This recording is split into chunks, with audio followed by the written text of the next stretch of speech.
I want you to picture a scenario for a second. It's a Tuesday morning. You're sitting at your desk. Your coffee is right next to you, perfectly warm. Yeah, setting the scene. Right. And you have a list of 20 names and phone numbers pulled up on your screen. These are people who could completely change your quarter. I mean, people who could buy your product, sign a contract, or offer you that opportunity you have just been desperately waiting for. Oh, wow. Okay. All you have to do is dial the first 10 digits, but you don't. You just stare at it. Exactly. Instead, your palm gets a little sweaty, your heart rate ticks up just a fraction, and suddenly you feel this overwhelming, urgent need to, reorganize your desktop folders. Oh, yeah. Or check your email just one more time. Right. Or maybe go to the kitchen to get a glass of water because suddenly your throat is incredibly dry. I mean, you will do absolutely anything to avoid clicking that dial button. So what if the real reason you aren't making more money right now isn't a lack of talent? That's a scary thought. What if it isn't a bad economy or an inferior product or terrible marketing? What if it is simply because you are absolutely terrified of interrupting people? Wow. That is a brutal, visceral question to ask yourself right out of the gate. It really is. But it's exactly the kind of radical honesty we need today. Because what you just described, that physiological reaction to the phone, that desperate urge to flee the situation, The sweaty palms. yeah, that is a universal human experience. And it is destroying careers. Welcome to the Money Podcast Show. I'm Matt. And I'm Betty. We are so thrilled you're joining us for this deep dive. Our mission here is incredibly straightforward. We know you are busy. I mean, you're living your life, building your career, trying to manage your finances. You've got a lot going on. Exactly. And you probably do not have the dozens of free hours required every week to sit down and read the massive, towering stack of financial, sales, and self-development books that are out there. So we do the heavy lifting for you. We read the books, we study the core concepts, we debate them. And we extract the most useful, hard-hitting lessons that you can actually take out into the real world and use. Right. And I want to issue a gentle but very firm challenge to you right now. Yeah. A lot of us have fallen into a very modern trap. The consumption trap. Yes. We read books, we watch insightful videos, we listen to audio during our commute, we save inspiring quotes, we take screenshots of great advice, and then, well, we put our phones in our pockets and we go back to living the exact same way we always have. Yeah, so true. Sometimes, without even realizing it, we just collect lessons without actually using them. It becomes a form of entertainment that is cleverly disguised as productivity. Which is such a dangerous comfort zone to live in, Yeah. because knowledge only becomes powerful when it is applied. Exactly. The goal is not to finish more books so you can brag about your reading list at a dinner party. The goal is to become the kind of person who applies what they learn to materially change their life. So if you're just here to passively consume another piece of content, nod your head in agreement, and then do absolutely nothing differently when you wake up tomorrow morning. Then this deep dive might not be for you. Right. But if you are ready to take just one small lesson, one tiny shift in perspective, and actually apply it today to improve your habits, your income, or your career, then you are in the exact right place. And we always like to make this explicitly clear. We do not replace the book. We help you understand the big ideas before you read it, revisit it, or apply it. Beautifully said. Before we jump into the deep end, please take just a second to like this video, subscribe to the channel, and drop a comment down below letting us know which financial book, money topic, or author you want us to cover in our next session. Here we read those comments and they directly shape what we research next. Absolutely. So today's deep dive is based on an absolute powerhouse of a source. It's called Fanatical Prospecting by Jeb Blount. Ooh, this one is intense. It really is. Now, I need to stop you immediately if you just heard the word prospecting and thought to yourself, oh, I'm an accountant or I'm a freelance graphic designer. I'm not in sales. Right. I'm an entrepreneur. I'm not a traditional salesperson, so I can skip this one. Stop right there. Do not tune out. Please don't. This is absolutely not just a sales book. This is a survival guide for literally anyone in the modern economy who needs to generate their own opportunities. Anyone who needs to build a client base, secure funding, or increase their income. Exactly. If your livelihood depends on other human beings saying yes to you, you are in sales, whether you have the title or not. Well said. So let's start by completely tearing down a myth. Before we get into any of the psychological mechanics of generating leads or making money, we have to address what the source calls the easy button marketing trap. Oh, I hate the easy button. It's everywhere. Because this lie is pervasive. It's this deeply seductive idea that success, specifically generating revenue and finding clients, can somehow be entirely automated without you ever having to do the uncomfortable, gritty work of reaching out to strangers. It is the business equivalent of a mirage. I mean, we have all seen the targeted ads from these online gurus. Oh yeah, the guy standing in front of rented Lamborghinis. Yes, they promise you that if you just buy their $4,000 course, you will learn the secret to setting up an automated inbound marketing funnel. Now, for anyone unfamiliar with that term, an inbound funnel is basically a system where you create content like blogs, social media posts, or free downloadable guides so that customers organically find you. They come to you rather than you having to go out and hunt for them. Right. These gurus claim that if you just optimize your profile and run some ads, you can sit back in your ergonomic chair while prospects miraculously call you up, already 70% of the way through the buying decision, just begging to hand you their credit cards. It's pitched as a magical utopia where rejection doesn't exist. It's essentially the same psychological hook as those late-night diet pill commercials we used to see on TV. Lose 50 pounds effortlessly while sitting on the couch and eating whatever you want. Exactly. We intuitively know, logically, that those diet pills are a complete scam. You cannot bypass the laws of thermodynamics. You have to eat less and move more. It's just science. Right. Yet when someone applies that exact same magical thinking to our careers or our businesses, our critical thinking completely shuts off, and we fall for it, hook, line, and sinker. Why? Because human beings are biologically hardwired to conserve energy and avoid emotional pain. Seeking the easy way out is literally an evolutionary survival mechanism. We just want it to be easy. We do. But the brutal truth that we extracted from the source material is that the top 1%, the superstars who consistently out-earn everyone else in their industry, do so for one very specific, unglamorous reason. Said. They are fanatical prospectors. They do not sit around waiting for the phone to ring. They proactively go out into the world and they interrupt prospects. And I want to zero in on that word you just used, because it is the linchpin of this entire philosophy. Interrupt. Heavy word. That word makes us cringe, you know? We live in an era where everyone preaches about being authentic, providing value, and waiting for permission. So the idea of interrupting someone's day feels almost offensive. Oh, right. It feels rude. Yeah. So I want to push back on this on behalf of everyone listening. Let's play the logical skeptic here. Doesn't inbound marketing actually work? I mean, we are in the golden age of digital media. True. We have algorithms that can target people with hyper-precision. Why on earth do I have to interrupt people's busy days? Isn't the concept of cold calling or reaching out to someone completely out of the blue kind of a dinosaur tactic? Doesn't modern data show that consumers despise being interrupted? That is a completely fair challenge, and it is exactly the narrative that the people selling the easy button desperately want you to believe. Because they want to sell you their inbound course. Exactly. Their business model depends on your fear of the phone. But the source material is very nuanced here. It does not say that inbound marketing is bad or that social media is useless. Not at all. Those are fantastic tools. Okay, so what's the problem? The problem is relying solely on inbound marketing. Because if you do that, you are actively choosing to leave your income, your quota, and your family's financial security entirely in someone else's hands. You are surrendering your agency. Oh, wow.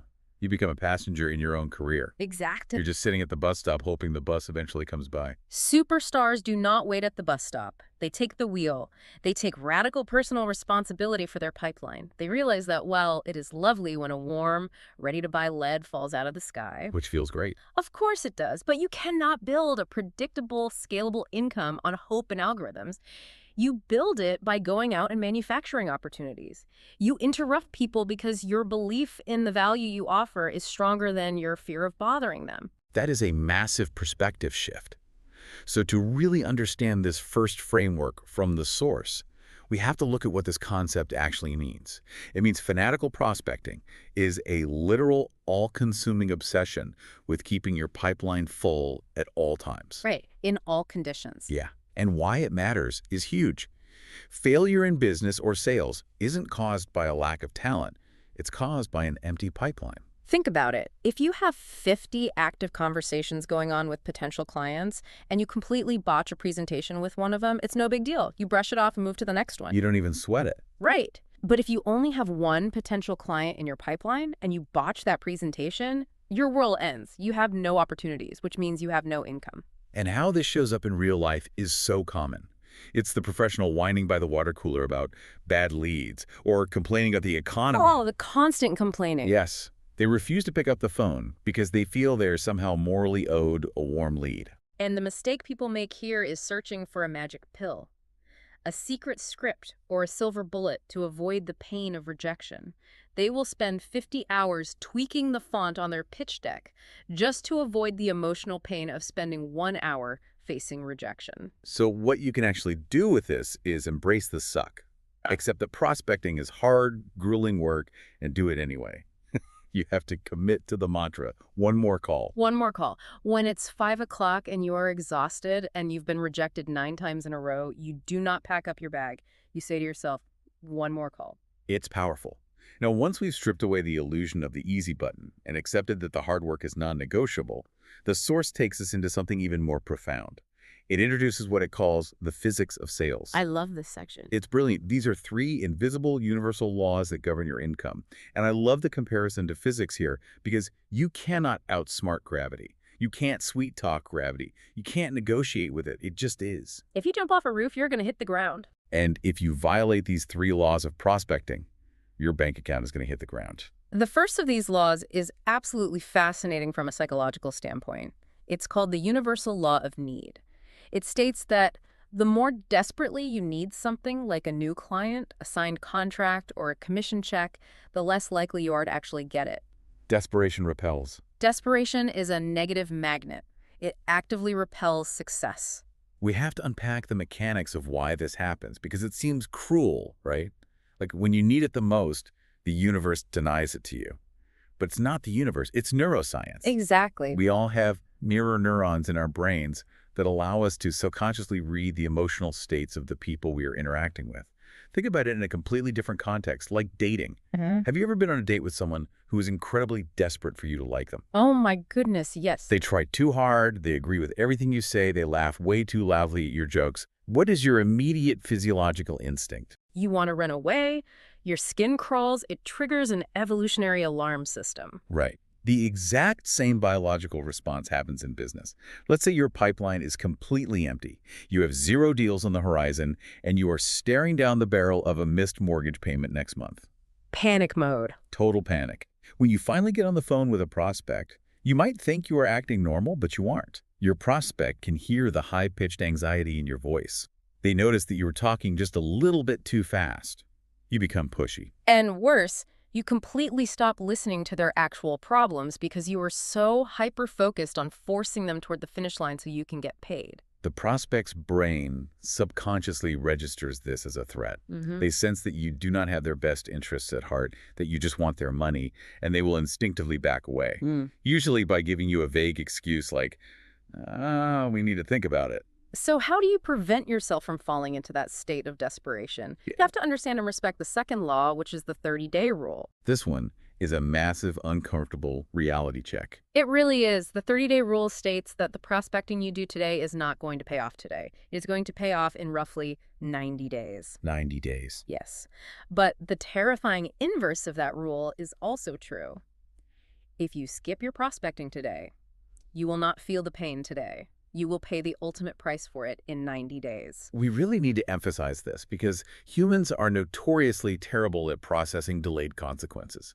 I mean, it's why people smoke cigarettes. The cigarette feels good today, and the lung cancer is 20 years away. In business, your income is a lagging indicator of your effort. A lagging indicator. So by the time you see the result in your bank account, the actions that caused it are far in the rearview mirror. I think the gym analogy is the perfect way to visualize this. It perfectly captures the trap of the 30-day rule. Expand on that because it's such a great visual. Right. Think about physical fitness. Let's say you hit the gym hard all year. You are disciplined, you are lifting weights, you are eating clean. By November, you are in phenomenal shape. You're feeling great. You are. But then December rolls around, the holidays hit. You get busy with shopping, family parties, work deadlines. You tell yourself you don't have time for the gym. You start eating cookies and drinking eggnog. As one does in December. Exactly. Now, if you look in the mirror on December 15th, after 2 weeks of terrible habits, you don't instantly look out of shape. You still look pretty good. The muscle is still there. Because of the lagging effect, you get away with it in the short term. So your brain says, hey, this is great. I can skip the pain of working out, eat whatever I want, and I still look awesome. Bingo. So you keep slacking off through January and February, but then March rolls around. You try to put on a pair of jeans and suddenly none of your clothes fit. You look in the mirror and you are completely out of shape. You didn't lose your fitness in March. No, you lost it in December. You just didn't pay the bill until March. Man, that delay is what destroys people. Which perfectly sets up the third law, the law of replacement.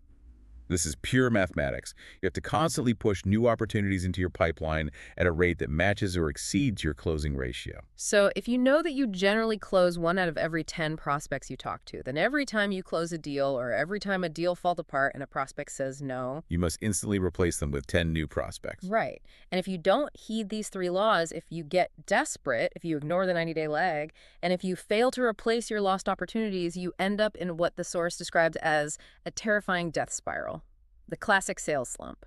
The anatomy of a sales slump is almost tragic because it is so incredibly predictable. Let's walk through exactly how it happens. Step 1, you have a good month, you get busy with administrative work or servicing your new clients, so you justify stopping your daily prospecting. Step 2, because of the 30-day rule, your pipeline stalls out a few weeks later. Step 3, because you have no fresh, exciting prospects to talk to, you stop closing deals. Step 4 is where the psychological damage happens. Your confidence erodes. Because you aren't closing, you start using negative self-talk. You convince yourself that the market has changed or that your skills have deteriorated. You feel like an imposter. Step 5, because you feel terrible and depressed, you have absolutely zero energy or motivation to prospect, so you avoid the phone even more. And finally, step 6, the bills start piling up, tree desperation sets in, the universal law of need takes over, and suddenly you are in a massive, terrifying, inescapable hole. Okay, so let's put ourselves in the shoes of someone listening right now who is nodding along because they are currently in that hole. They're feeling it. They're panicking, they're looking up advanced negotiation tactics on video platforms, trying to find some magical psychological trick to force the 3 meager prospects they have left to sign a contract. What is the ultimate cure? When you are drowning in a slump, what do? There is exactly one rule you have to follow when you are in that hole. It is the first rule of holes. Which is, Stop digging. The absolute only way out of a slump is to start prospecting immediately. You do not need a better closing technique. You do not need to rewrite your proposal template. You need more humans to talk to. so boiling this second framework down to its essence, what it means is that sales and income are lagging indicators. Your bank account today is not a reflection of your worth, and it is not a reflection of your work this week. It reflects your work from 90 days ago. And why it matters is because ignoring these laws causes the emotional, exhausting roller coaster of feast and famine. How it shows up in real life is a professional having a huge month, getting busy with admin, stopping prospecting, and waking up 3 months later with an empty pipeline and zero commission. The mistake people make is believing their slump is a closing problem. They look for top-secret closing techniques when it's actually a prospecting problem. And what you can actually do is follow that first rule of holes. Stop digging. Start prospecting immediately. Do a little bit every day. Okay, I know exactly what our listeners are thinking right And now. now I bet. Logically, everything we just said makes perfect sense. Consistency is the only way to beat the 30-day rule. But the natural, defensive question that every single overworked person is screaming at their speakers right now is, how on earth do you expect me to find the time to do this every day? I'm already working 50 hours a week. Exactly. I am drowning in emails. My boss is demanding reports. I literally do not have the time. And the source has a profoundly paradigm-shifting answer to that. You don't find the time to prospect. You guard the time. You guard it. Because time is the ultimate undefeated equalizer in human existence. Every single person on Earth, from the lowest performing rookie to the highest earning superstar, has the exact same 24 hours in a day. You cannot buy more of it. No. So the difference between picking up the crumbs of your industry and cashing massive life-changing checks comes down entirely to how you manage what the author calls your golden hours. To manage those hours, the source insists that you must adopt a CEO mindset. Even if you are an entry-level employee, you have to view yourself as the CEO of your own territory, your own desk, and your own career. And a CEO understands that not all time is valued equally. You have to aggressively segment your day into 2 distinct categories, golden hours and platinum hours. Break those down for us. Golden hours are your prime selling time. These are the specific hours of the day when your potential prospects are actually awake, at their desks, and available to be contacted. For most corporate jobs, that's roughly 8 a.m. to 5 p.m. Okay, and platinum hours. Platinum hours are for absolutely everything else. Administrative work, entering data into your CRM, which is your digital Rolodex where you log all your interactions, building proposals, doing research, attending internal meetings. All of that low-value work must happen during platinum hours. Which are outside of the main workday, early morning, late evening, or weekends. Now, I am going to play devil's advocate again because I can hear the furious pushback on this. This sounds incredibly rigid and out of touch with modern corporate reality. It does sound tough. What if a massive client sends me an urgent email right in the middle of my golden hours? What if my manager texts me asking for a status report at 10 a.m.? Am I really just supposed to ignore them? If I ignore my boss, I'll get fired. If I ignore my client, I'll lose the account. It feels incredibly risky to ignore them. I completely validate that fear. But the source counters this brilliantly by attacking our definition of urgency. We suffer from an illusion of urgency. Explain that. If your client's building is literally on fire, or if there is a catastrophic failure of your software, they're going to call you repeatedly or text you in all caps. They're not going to send a casual, softly worded email. Important does not always mean urgent. Right. We have been conditioned by the dopamine hits of our smartphones to believe that every notification requires an immediate response. But the rule here is absolute. Do not check your email first thing in the morning. If you open your inbox at 8 a.m., before you have done your prospecting, you are instantly surrendering your agenda to the outside world. An inbox is just a convenient organizing system for other people's agendas. That is a staggering realization. Opening your inbox is literally inviting the world to hijack your brain. It really is. And this ties perfectly into a fascinating psychological concept from the text called Horstman's corollary. Now, most people have heard of Parkinson's law, which states that work expands to fill the time allowed for its completion. Right. If you have a week to write a one-page report, it will take you a week. You will agonizingly tweak sentences for days. Exactly. Horstman's corollary is the inverse of that. Work contracts to fit the time allowed. The author tells an incredible story to illustrate this. He was consulting for a company, and he gave a group of salespeople an entire 8-hour day to make their prospecting calls. What happened? They dragged it out. They dragged it out. They spent hours researching online, getting coffee, complaining about the leads, talking by the water cooler. By the end of the day, they had accomplished almost nothing. So what did he do? The very next morning, he changed the environment. He gave that exact same group of people a strict time constraint. They had exactly 30 minutes to make 29 dials. The results were mind-blowing, Ralph. Because their brains registered the severe time constraint, they entered a flow state. They completely tuned out all distractions. They didn't have time to overthink or get nervous. They just executed. They literally achieved more revenue-generating activity in those concentrated 30 minutes than they had in the entire previous 8-hour day.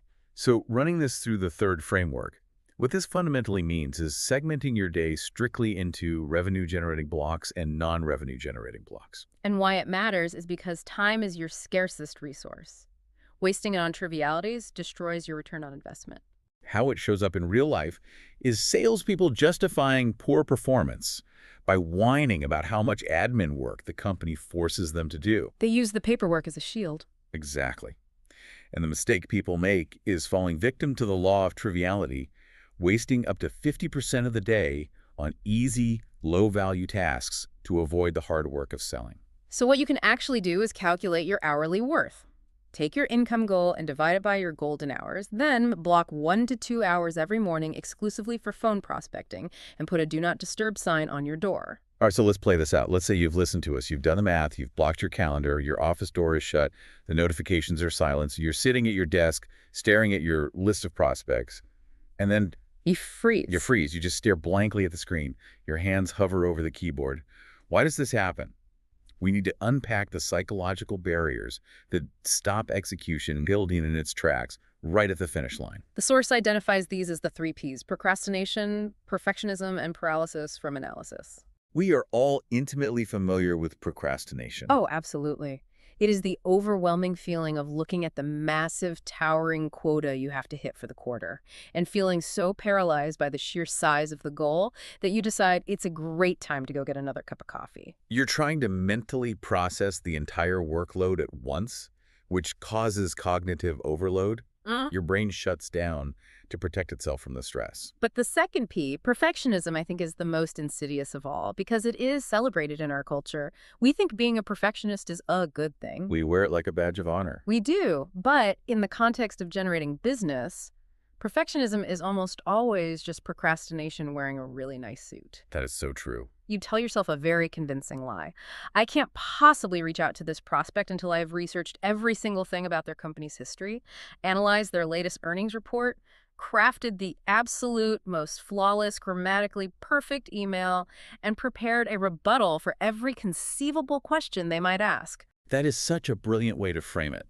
You convince yourself you are being a dedicated professional, but really it is just a defense mechanism driven by a deep-seated fear of failure. Because the logic loop in your subconscious says, I cannot fail if I never actually hit the send button.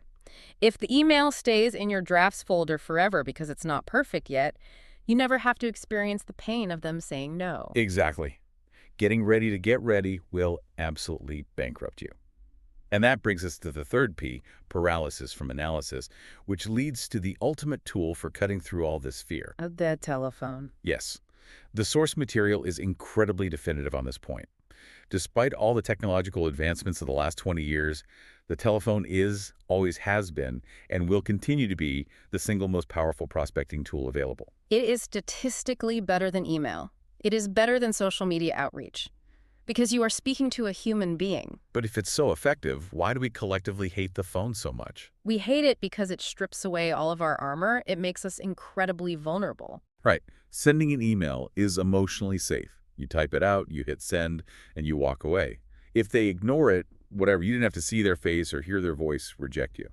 But when you dial a phone number, you are invading someone's personal space in real time. You are intentionally interrupting their day, and you are exposing yourself to immediate verbal, emotional rejection. It's terrifying. It is.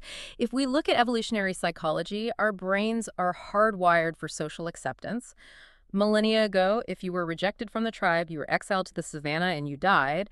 So when you hear another human voice say, I'm not interested, stop calling me, it literally triggers your amygdala. Your brain interprets that social rejection as an actual physical threat to your survival. But the reality of modern business is that the math doesn't care about our primal feelings.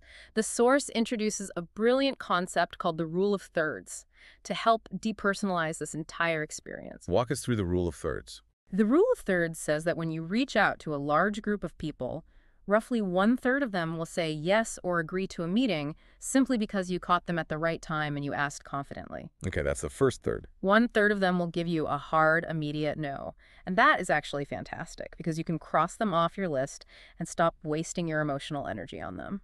And the final third. The final third will give you a maybe or a wishy-washy brush off. So your goal isn't to get everyone to say yes, that's impossible. Your job is simply to sort them. Get to a yes fast, get to a no fast, or get to a maybe fast, and then move on. So to build out this fourth framework, what it means is getting out of your own head and prioritizing raw action over perfect preparation.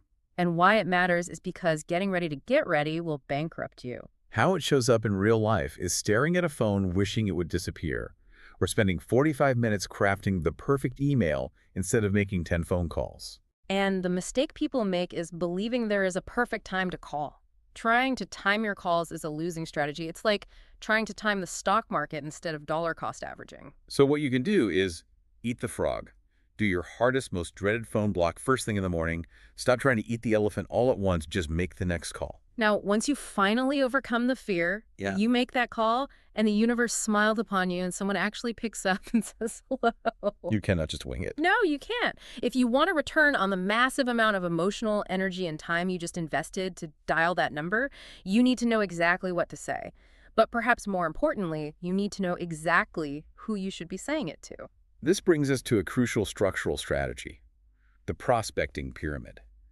Most people treat their database of contacts like a flat spreadsheet where every single name is valued equally. They just start at the letter A and call down the list randomly. That is a massive waste of energy. Yeah. You must prioritize your list based on the law of familiarity. The law of familiarity is pure scientific gold. Our brains have a built-in spam filter called the reticular activating system. It scans our environment for threats or irrelevant information and filters it out. When you cold call someone who has never heard of you, you are a threat. Their spam filter blocks you. The law states that it might take 20 to 50 touches, a mix of emails, calls, voicemails, and social interactions to break through that filter and engage a completely cold prospect. But it only takes 1 to 10 touches to engage someone who is already familiar with your brand or your name. Therefore, your pyramid of effort must prioritize warm connections. Referrals are at the absolute top. Then inbound leads who downloaded something from your site, then active prospects you've spoken to before. And finally, at the very bottom, getting the least amount of your prime time are pure cold calls. And once you have the right prioritized person on the line, you have to deliver the message flawlessly. Your tone has to be enthusiastic and confident because emotions are contagious. But the actual words you say must immediately, within the first 5 seconds, answer the prospect's subconscious burning question. What's in it for me? Way I am. If you start a phone call by saying, "Hi, I'd love to get a few minutes of your time to tell you about my company and our new software features," you have already lost. The prospect's brain has already hung up on you. Because subconsciously, the prospect hears, I want to steal your precious time to talk about me, my quota, and my mortgage. It sounds harsh, but nobody cares about your company.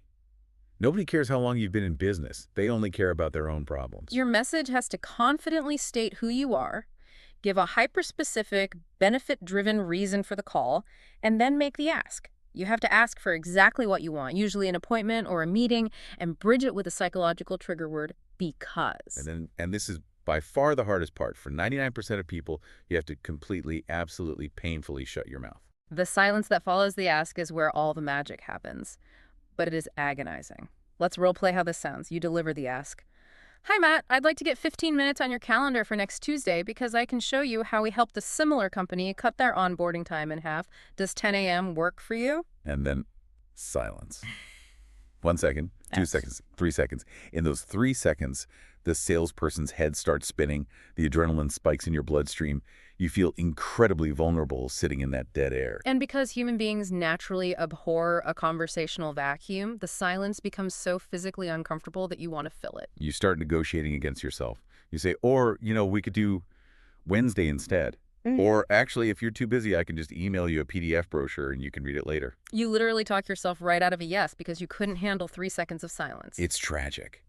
You are actively raising and validating objections that the prospect hasn't even thought of yet. You have to force yourself to bite your tongue. Let them answer. Now, realistically, a lot of the time, that answer is going to be what the source calls an RBO, a reflex response, brush off, or objection. They will instinctively say, we're happy with our current provider, or I'm just stepping into a meeting, I don't have time. The amateur's natural reaction is to get defensive and argue. But wait, our provider is 20% cheaper. But overcoming an objection is not a boxing match.